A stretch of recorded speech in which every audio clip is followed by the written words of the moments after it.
best til þín. Logarnir liðast og vindurinn hvín.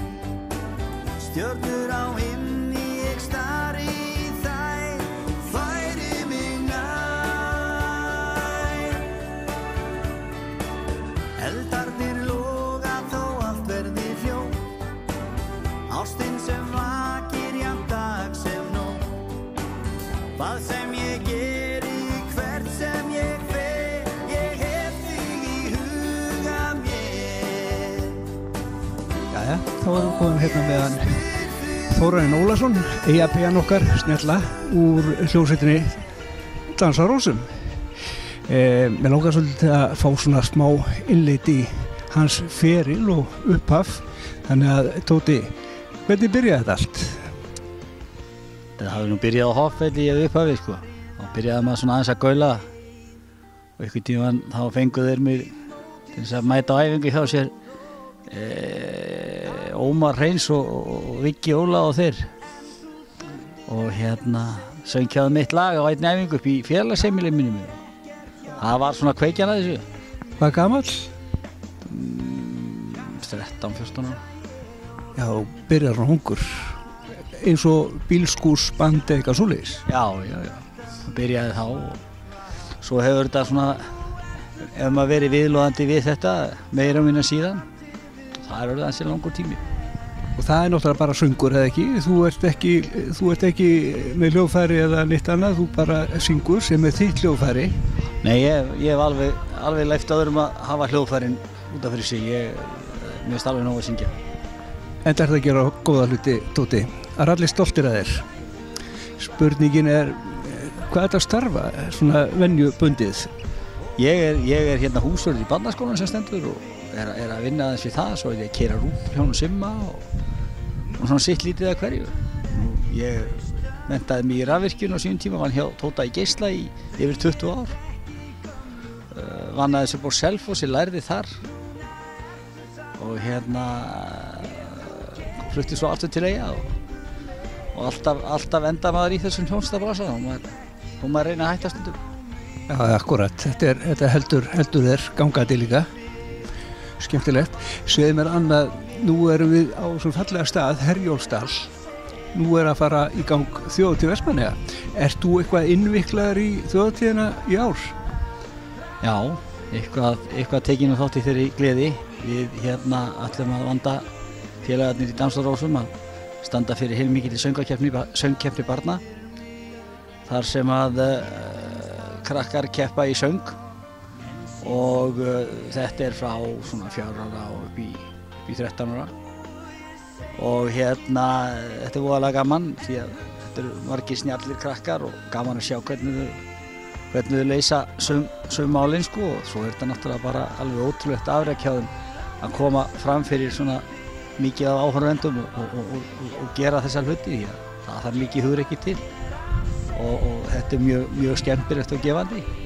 Þetta er alveg frábært framtak hjá ykkur. Ég held að þessu út að segja að þetta sé litla barnið þitt, þessi keppni.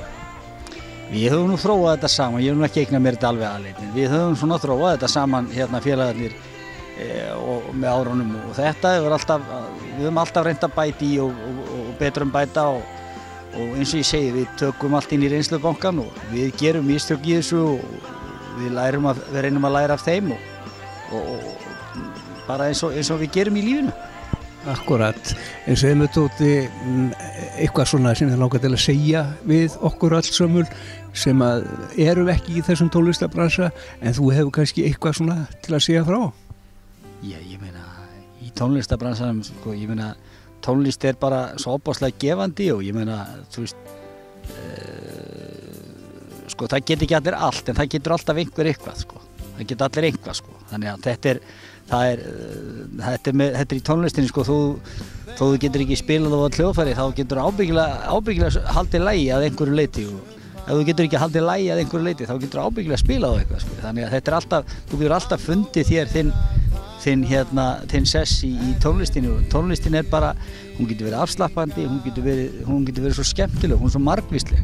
Ég hef verið að syngja á svo margvíslegum stöðum, við höfum farið víða, Dans á rósum til dæmis og og ég hef sungið víða, ég hef sungið í kirkjum víða land, mikið í landakirkju og það ofsalega gefandi að syngja fyrir fólk því að bara til dæmis eins og í jarðarförum þá fólk einmitt að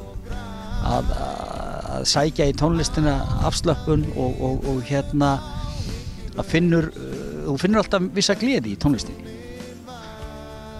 Þetta bara spurning það að reyna að taka lífið eins og það gefur manni. Talaðu landakirkju, nú ertu í hóp þar og ég með þér. Já. Hvernig finnst þér að vera í svona hóp, allt öðrum hóp en þú ert svona venjulega? Þetta nefnilega kosturinn við tónlistina sko.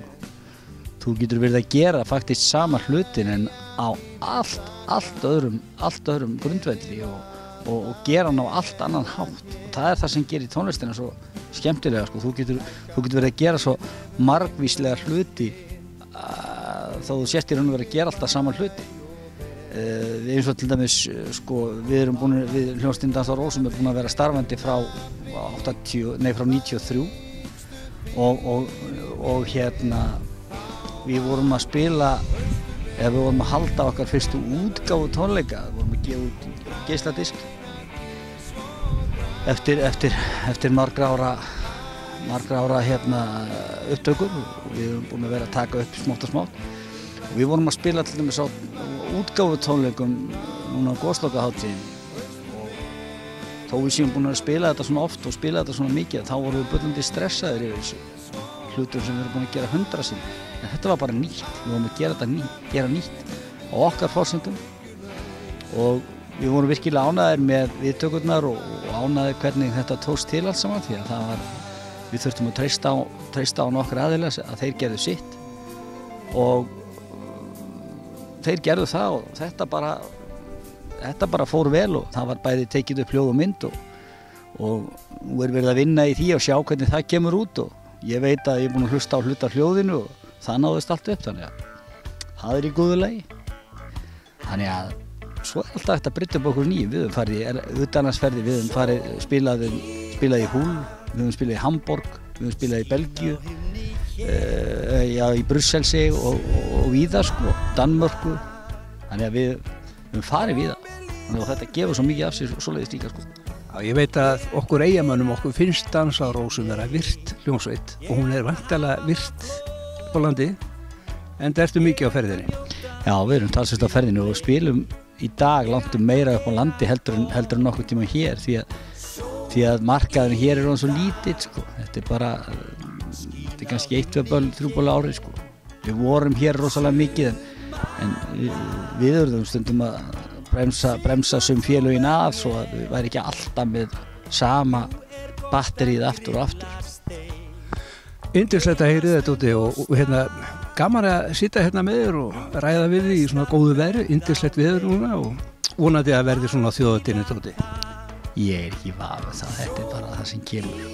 Þú veit ekki að fara að skipta yfir í óveður rétt bara alveg þjóðatíðina því að það bara má ekki, Halldór. Við verðum bara að hafa þetta veður. Þyrftum að fá smá rigningu núna til þess að aðeins að bæta í gróðurinn.